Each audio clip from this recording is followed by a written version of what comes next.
IoT Unplugged, where we talk to industry leaders, innovators, and major players in the Internet of Things, bringing you the best and latest insights. Tune in to learn more. In this episode, I speak to Shaun Bossons, Chief Revenue Officer of Purple, as he takes me through the advantages of deploying guest Wi-Fi, particularly for hospitality and entertainment environments. Hi Shaun, thank you so much for joining me here today on the IoT Unplugged podcast.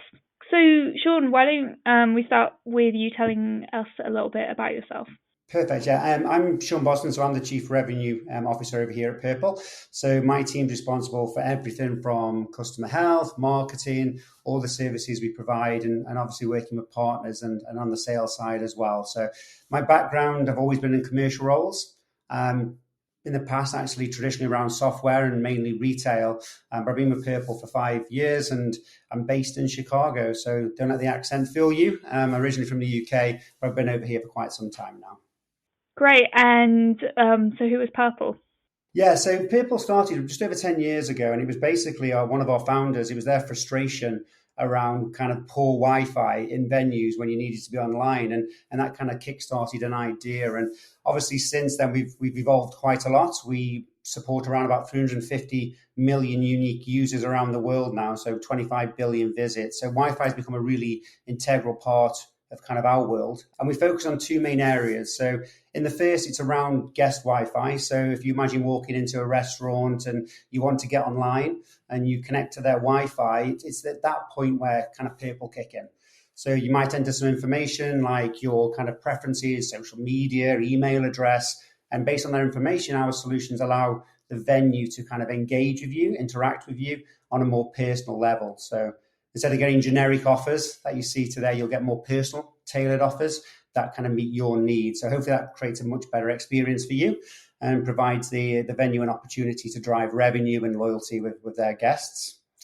And the second part of what we do is around interactive digital maps. So if you think about Google Maps, but for indoor spaces, so it's allowing you, for example, if you were to go to the airport, you could plan your visit before you get there, look at all the points of interest. Where do I park? Where's security? How do I get to my gate? Literally that end-to-end journey from home to the right parking area, to the right entrance, to the right floor, all the way to your destination and then back again. Great. And so you touched upon guest Wi-Fi and how the company was born out of this idea that, venues necessarily weren't servicing people as they would like to be serviced. What is it that differentiates guest Wi-Fi from public Wi-Fi?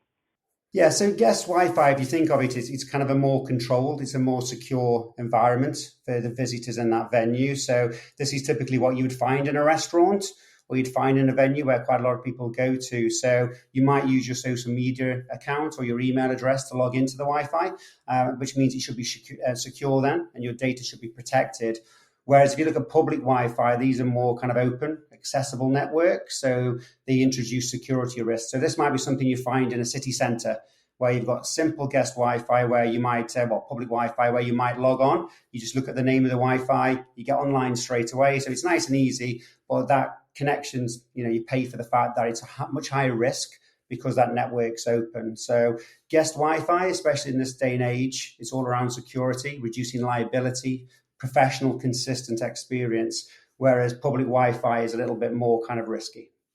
Yeah, and based on the conversations I've had with some people who operate in this space, the security is a real concern, right? And the fact that your data could and may be stolen or used for nefarious purposes is really what's driving forward this need for security and seemingly how guest Wi-Fi is promoting that.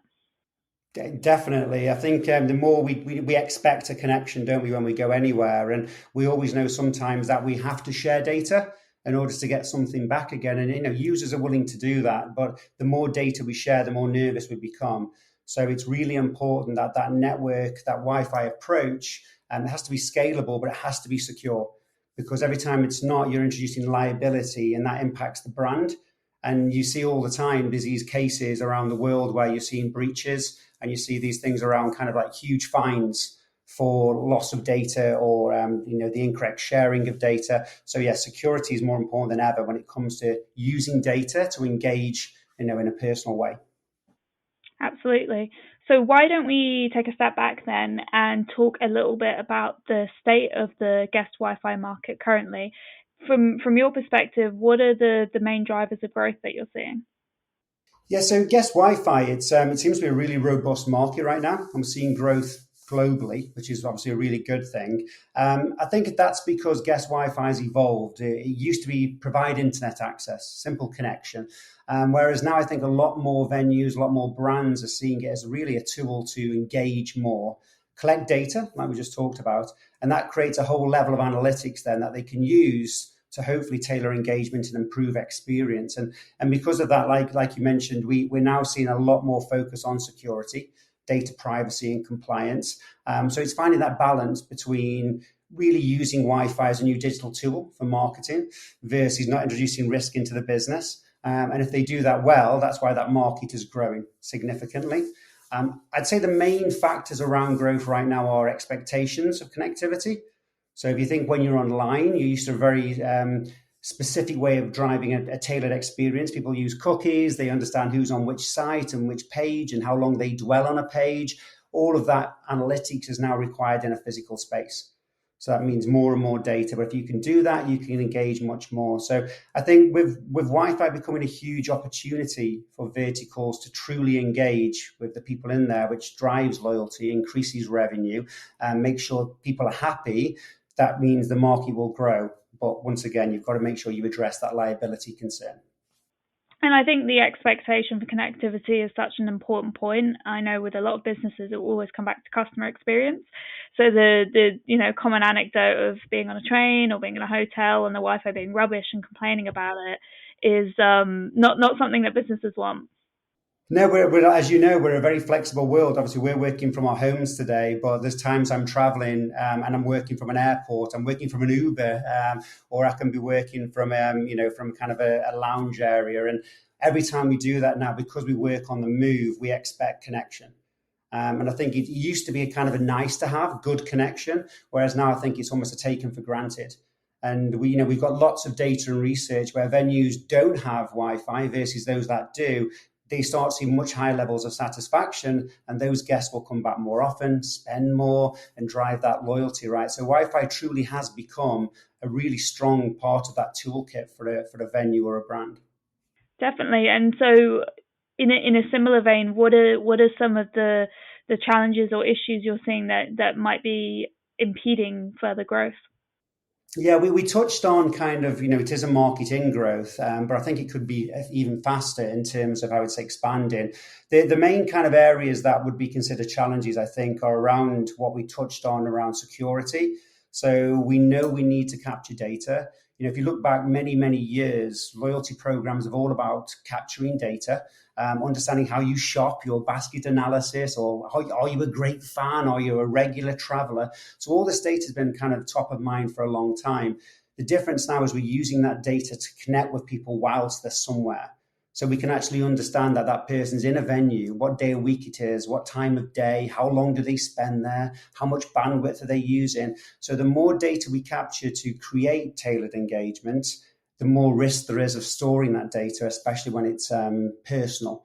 So we have to be very careful. If you look at GDPR as a standard and the many other legislations around the world, it's critical to meet them. And if people go fast and don't take that into account, or they're not aware of some of that, like legislation in Brazil is very different than it is in California, than it is in the UK. If they aren't aware of that, they can cause growth, but huge problems. In addition to that, if we talk about connection, if you own a large amount of stores or you have a large infrastructure, it's very expensive to continue to provide better and better connection. Hardware is changing all the time. We're seeing innovation in that area, and it could be millions of dollars or millions of pounds to support a large infrastructure that gives connection. So now, if you want to achieve that, you've got to drive ROI.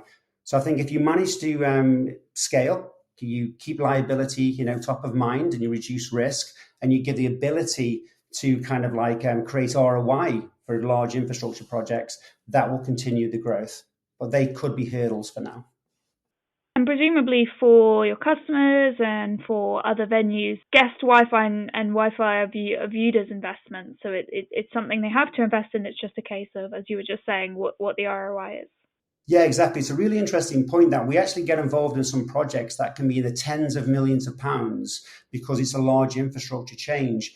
But it's the Wi-Fi component, the guest Wi-Fi part of that project that often drives the majority of the ROI.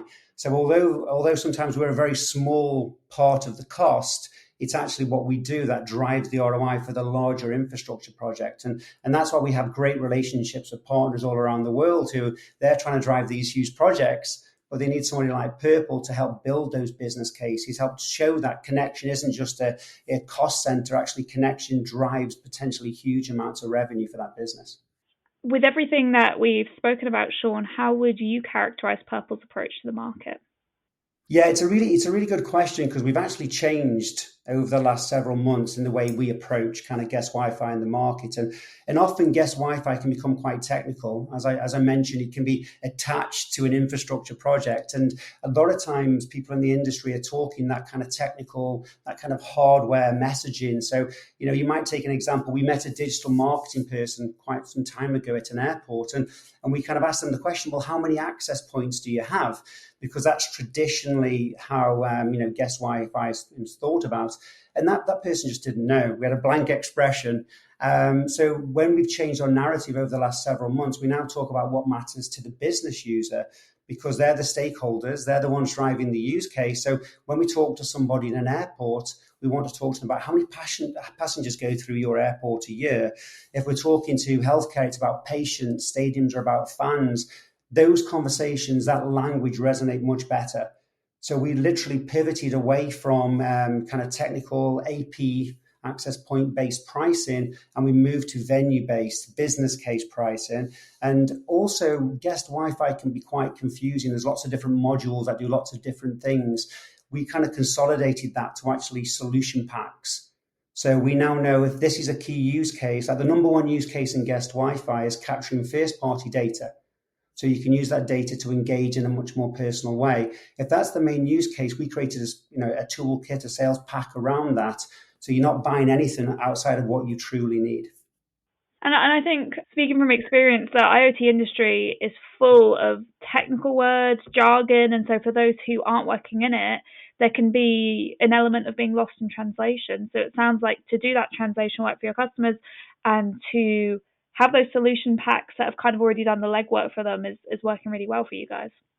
Yeah, definitely. We work really hard on terminology. We do that internally as well. We have kind of a little bit of a joke across the business where we use something called a Wang board, and that basically means if someone uses terminology across the business that we might not know what it means for everybody, or maybe our customer doesn't understand it, we document it.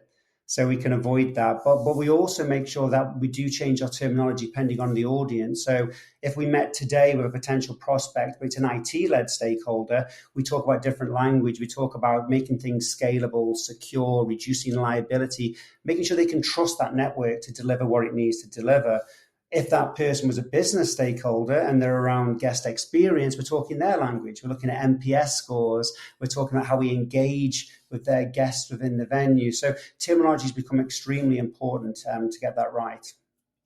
I'm thinking that in my job I should have a little dictionary or just a documented guide of all the terms and all the jargon people have said to me, and I can just refer back to it because it would make life easier.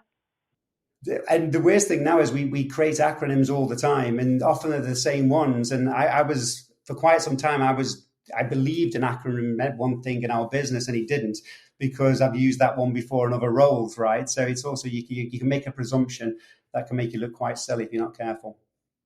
So taking the viewpoint of someone that is your customer or might be your customer, what are the considerations they need to take into account when they're setting up guest Wi-Fi, and are there any common challenges that businesses face when they do this? Yeah, so I think if you look at kind of large scale deployments of kind of guest Wi-Fi, when we work with larger customers, they can have a whole set of venues or stores or whatever buildings they have. And over time, they've probably deployed different types of hardware and they've updated some venues maybe and not others. So you get this kind of mismatch, this fragmented infrastructure across all of those venues. So what's really important there is that you need to use solutions that are hardware agnostic.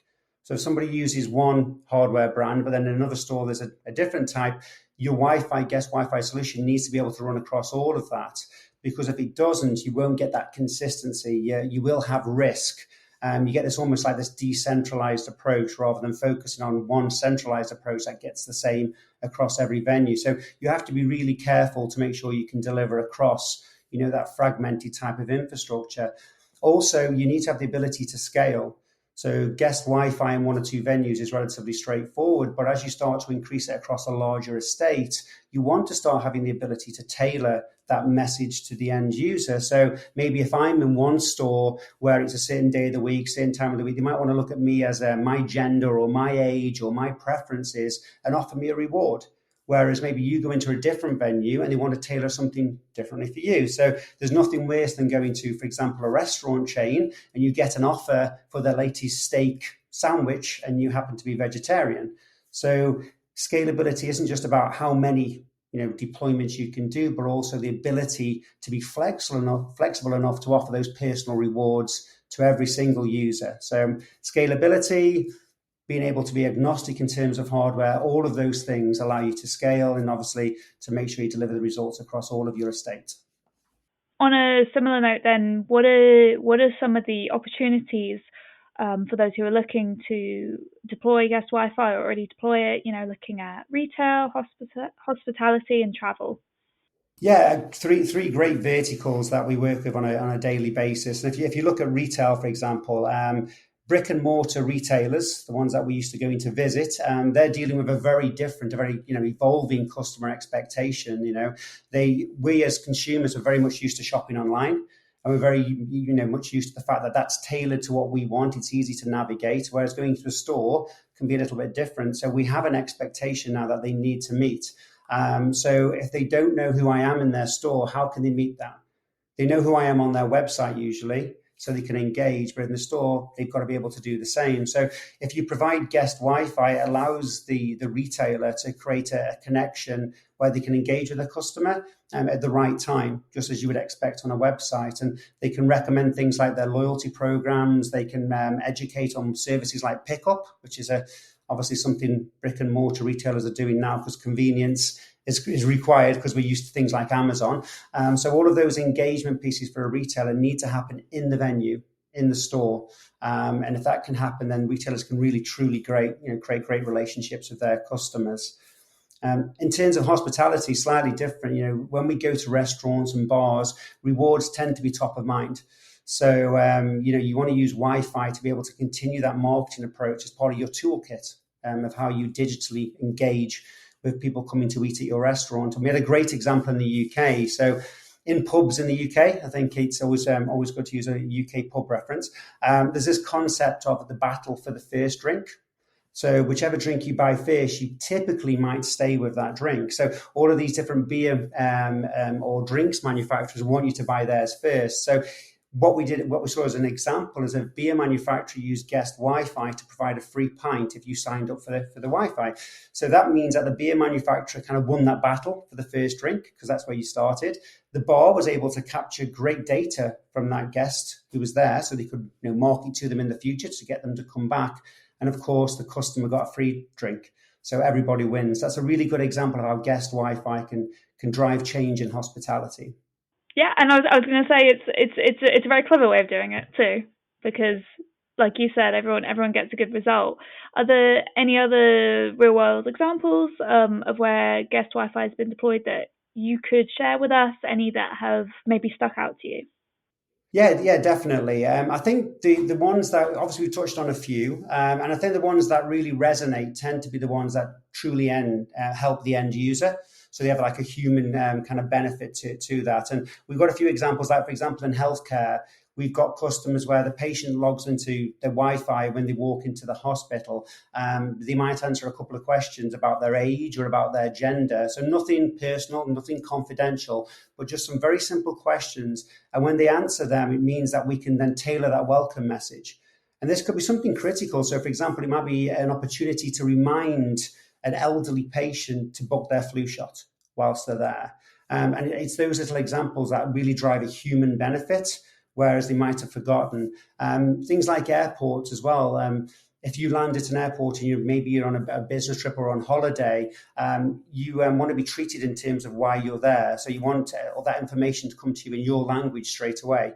So if you're a native Spanish speaker, you don't want to have to try and find a way of translating. You should know that based on my phone. So then the Wi-Fi instantly provides them a message in Spanish, and being able to give them that information allows them to, find loved ones or order their travel to their airport or find a location that they're going to. So Wi-Fi creates, that kind of connection.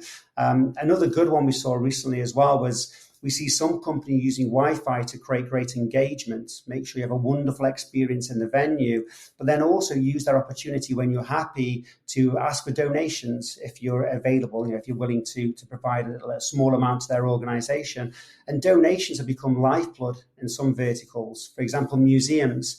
They can be underfunded. They could struggle in terms of they're trying to show the best exhibitions they can, but don't have enough revenue to support that because it's expensive. And donations are a way for them to stay relevant, to provide amazing experiences to future generations. And without guest Wi-Fi, they probably wouldn't achieve some of those revenue numbers. And I think there are definitely some takeaways that can be extracted from the conversation that we've had today, Shaun, particularly the points you made about scalability, the points you made about it always returning seemingly to customer experience. I really like the pub example. I think that was really neat. Almost wish I'd gone to that pub. So before we wrap up, do you have any final thoughts that you'd like to share for our listeners? Yeah, just one high level one, which is something that's resonated. I've been at People here now for over 5 years, and this one's always stuck into my head from day one. If you think of the amount of marketing budget that's spent every day, all of the things around social spend, videos, all the things that try and convince you to either go to a store or go to a restaurant, you see billboards, there's constant information coming to you, trying to influence you to go somewhere. Spend something, buy something. So if you imagine that today, and you'll probably see it 5 times during your social journey today, when you walk into that store, taking a retailer as an example, they don't really communicate with you whilst you're there. So they work so hard to get you to go somewhere. But when you're actually there, what are they doing to influence you? And if you think about it, that's that receptive moment. You're standing in front of a fixture in a store. You might be making a decision on which brand to buy, A or B, or might be just making a decision, should you buy more products? But they're not talking to you. They typically only know you've been there when you've checked out, maybe shown your loyalty card, and then you leave the store. But then it's too late. You've gone. So if you think of Wi-Fi, typically when you walk in a store, you've got a device out. You might be price checking. You might be surfing online for comparisons or feedback or ratings. So that's the perfect opportunity for that venue. Literally the answer is kind of in the palm of your hands. That venue can communicate with you based on who you are, which store you're in, what day of the week it is. And that's the perfect opportunity to influence your purchasing behavior on that day. Right time, right place, right message. So if you're not using guest Wi-Fi as a true part of your digital marketing strategy, you're missing out on a massive opportunity.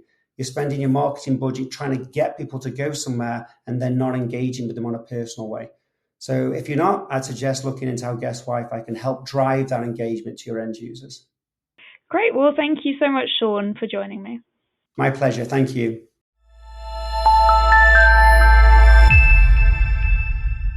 IoT Unplugged.